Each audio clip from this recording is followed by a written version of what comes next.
Welcome to the Wellness Lab Digest, where we help you to absorb powerful, life-changing insights from top wellness experts with our daily, bite-sized wellness podcast summaries. Each episode is packed with distilled, powerful takeaways to boost your health and well-being. To support this podcast, please scroll down on whatever app you're listening on. Ratings and reviews are helpful. Even better, just send the show to a friend. Or check out our sponsors at the bottom of the page, or simply click the Support the Show link. You know, all this AI stuff going on has got me thinking. What makes us human? Yeah. What can people do that AI just can't? Right. I mean, at least not yet, right? Yeah, exactly. And today, we're going to be diving into a video from Gretchen Rubin. Uh-huh. She's an author and happiness guru. Interesting. And she's asking those same questions. Oh. What can humans do that AI can't? Yeah. And the interesting thing is, she's not just thinking about these questions. Right. She's actually trying out AI tools herself. Oh, wow. She even put keep learning and experimenting with AI I like on her to-do list. Yeah, so she's actually getting our hands dirty with it. Yeah, exactly. It's nice to see someone really engaging with this stuff. Uh-huh. Not just talking about it hypothetically. Exactly. Actually trying to use it. Yeah. Getting into the nitty-gritty. And she's even having these debates with her writer friends. Oh, interesting. About whether AI can ever be truly creative or like have a sense of humor. Yeah. Like, could a machine ever tell an original joke? Yeah, will we ever laugh at a robot's joke? Right. That's the big question, isn't it? Yeah, that's the million-dollar question. Yeah. And Rubin doesn't pretend to have all the answers, which is what I really like about her perspective. Yeah, she's open-minded about it. Yeah. Just think maybe it's not possible. Right. But maybe it is. Okay, so this is where things get really interesting. Okay. Rubin uses this analogy from a children's book called A Wrinkle in Time. A Wrinkle in Time. Yeah, I've heard of that one. Have you read it? Yeah, back in the day. Oh, awesome. Yeah. Okay, so for those who haven't read it, it's about this girl, Meg, Okay. and she's trying to rescue her brother, Right.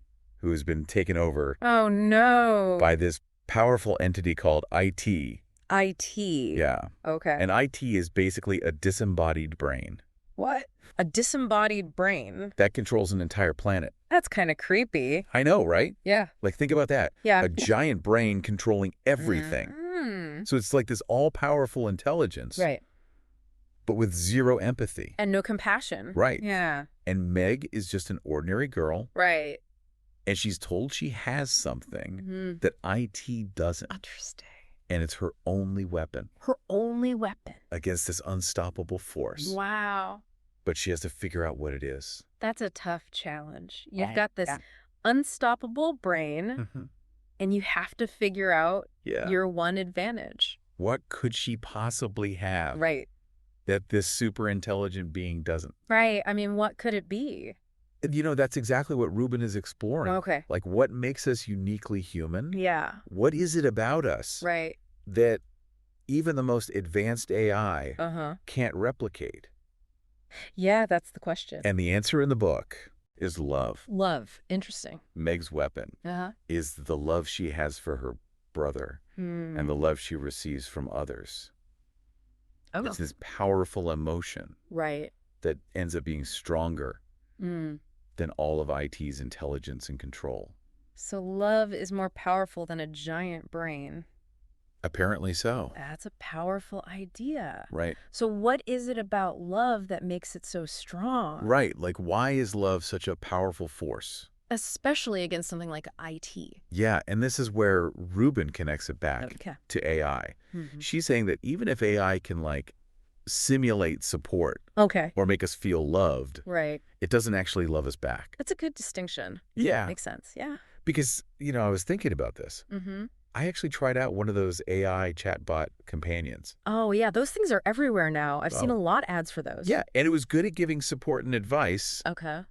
but it just felt kind of empty. Like it didn't really understand what I was going through. Right, like it didn't get it. It was Yeah. just going through the motions, It's like just- a script. Yeah. And that brings us to Yeah. Rubin's main argument. What's that? Human love is reciprocal.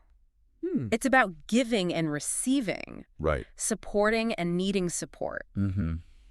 It's like that give and take. Yeah, I get that. And it's messy. It's vulnerable. Right. It's about putting someone else's needs before your own. Exactly. And AI just can't grasp that. Yeah, it's too complicated for a computer. Right. It's way too complex for an algorithm. AI is all about patterns, isn't it? Like inputs and outputs. Mm-hmm. But people are complicated. Yeah. Messy. Yeah, we're not predictable. Definitely not.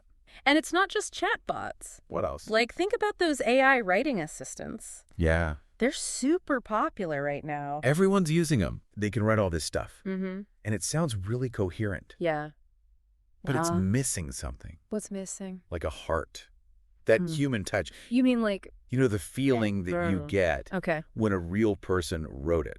Yeah, like a real connection with the writer. Yeah, exactly. Yeah, I get that. Like you're connecting with their lived experiences and their emotions. Yeah, I've been thinking about all the AI Rubin's probably using. Mm-hmm.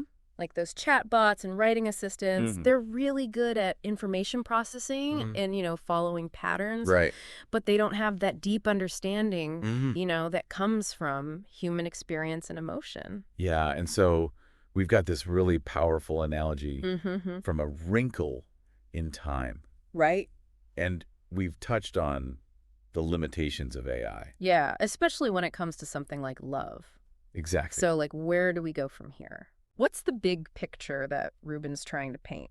Yeah. Well, what's really fascinating is that Rubin's tapping into something fundamental about being human. Interesting. Like what makes us us. Uh-huh. And she's suggesting that love, in its true form, the messy, real kind of love, might be one of the things that separates us from AI, from artificial intelligence. Okay. And that raises some pretty big questions about the future of human connection. Especially in a world that's driven by AI. Right, where we're surrounded by technology. And AI is getting more and more advanced. You know what? I'm actually a little relieved. Why is that? It's comforting. Oh, okay. To think there's something AI can't replicate. Yeah. Like even the most advanced AI can't really understand love. It challenges us to think about human connection and real-world relationships, the kind that AI can't match. Yeah, I agree with you on that. Good. So we've laid the groundwork, explored this connection between love, AI, and what makes us human. We've covered a lot of ground. But where does Rubin take us from here? Right, like what else does she say? Yeah, does she give us any solutions or ideas about how to deal with this whole, AI situation? Yeah. I'm really curious to hear what she has to say. Me too, I'm all ears. Well, Rubin doesn't really give us concrete solutions. Okay. But she does talk about how important it is to recognize AI's limitations. So it's not about, being afraid of technology or rejecting it completely. Right. It's more about understanding what it can and can't do. Yeah, so finding that balance. Yeah, that's a good way to put it. Like embracing what AI can offer, but also protecting what makes us human. Exactly. And I think that wrinkle in time analogy is really helpful here. How so? Well, Meg's love for her brother, it wasn't this perfect, idealized emotion. Yeah. It was raw. Like fierce, almost desperate. Yeah. It's not something you could just program into an algorithm. You couldn't just code that. Exactly. It makes me think about how we often have this romanticized idea of love. But real love, it's messy. It is. It's about showing up for someone. Right. Even when it's hard. Yeah, even when it's inconvenient. Yeah, or when you don't want to. And it's about navigating disagreements, accepting each other's flaws. Right. And it's about that deep connection you get from shared experiences. It's that feeling of connection. The good and the bad. The ups and downs. And that's exactly what AI struggles with. Right, those messy, unpredictable parts of love. Yeah, AI loves patterns. Yeah. Predictable inputs and outputs. Yeah, it wants everything to be neat and tidy. Right, but human relationships, they're the opposite of that. Yeah, they're anything but predictable. They're wild and unpredictable. And that difference? That gap between AI and human experience could have a huge impact. Especially as AI becomes more integrated into our lives. Think about it. Okay. What if AI companions became so good at simulating human interaction that we start to prefer them interesting. over real relationships? Because they're so convenient. Right. And predictable. Exactly. And they never argue with you. Right. They're always agreeable. Yeah. That's a scary thought. It is a little bit scary, isn't it? Yeah. Like, what if we get so used to the convenience of AI that we lose the ability or even the desire to deal with the messiness of real human connection? It's a possibility. Yeah. It's something we need to think about. We do. Because if we're not careful, we could end up neglecting those real-world relationships. Right. That require effort and vulnerability. And that willingness to embrace the unpredictable. Right. Like, why bother putting in the work to build a relationship with another flawed human being when you could just have an AI companion who's always there for you? Who's always happy to see you. Never challenges you. Yeah, always agrees with you. And it might seem appealing at first. Right, on the surface. Yeah. Sounds easy. But it could lead to a much less fulfilling life. Less fulfilling. Yeah, because we need those messy, challenging relationships. Why do we need those? To grow, to learn, to figure out who we are. It's like that saying. What's the saying? Smooth seas don't make skillful sailors. Oh, yeah. I like that. We need those rough patches to become stronger. Those moments of friction. Right. To develop resilience. And deepen our capacity for connection. Well, we need the ups and downs. And while AI can offer us comfort and convenience. And even some companionship. Right. It can't provide those essential experiences that shape our character and help us experience the richness of life. It makes me think about Rubin's point. Which one? About love being a weapon. Oh, yeah, that's a good one. It's like a weapon against complacency, against isolation, against the temptation to settle for superficial connections. Especially in a world that's so focused on technology. Exactly. That's a powerful idea. It is. That this messy, vulnerable, often irrational emotion might be the key to a more meaningful human experience. In the age of AI. Yeah, in a world where AI is everywhere. I like that it kind of flips the script on how we usually think about technology. Instead of seeing AI as a replacement for human connection. Okay. Maybe it's a chance to reevaluate. What do you mean? Like reevaluate what we value. In our relationships. Yeah. I like that. And to really focus on nurturing those connections that matter. The real ones. The real human connections. Exactly. So instead of being afraid of AI or seeing it as a threat, maybe we can use it as a tool. A tool for what? Like a tool to help us understand ourselves better. And to understand the importance of those messy, beautiful human connections. Yeah, that's a good point. That are ultimately irreplaceable. They really are. Okay, so we've explored this idea of love as a uniquely human capability. Right, something that sets us apart from AI. But what does that mean for us? Yeah, like what does this all mean for the listener? You know, living in a world where AI is becoming more and more integrated into our lives. It's a good question. It makes me wonder. About what? Like how our relationship with technology is shaping our expectations. Of what? Of human connection. What do you mean? Like, are we starting to expect the same level of convenience and predictability? And instant gratification from our human relationships that we've gotten used to with AI. That's a really interesting point. It is. And if we are, how do we make sure we're not losing sight of the value of those messy, unpredictable, but ultimately more rewarding parts of human connection? That's a good question. It is something to think about, isn't it? It really is. Yeah, it really is. And it brings us back to, what do you think about all this? Yeah, what are your thoughts? Does Rubin's idea about love and AI, like, resonate with you? Right? Does it connect with your own experiences? Have you ever felt that, like, disconnect when you're interacting with AI? Okay. Like you're looking for something more. Yeah, like a deeper level of understanding. Or even just like a real reciprocation of feeling. Right, like you want the AI to actually feel something too. Exactly. Or maybe you've caught yourself comparing like... Comparing what? The convenience of AI to like... To the messiness of real relationships. Yeah. I've done that. So what stands out to you? Yeah.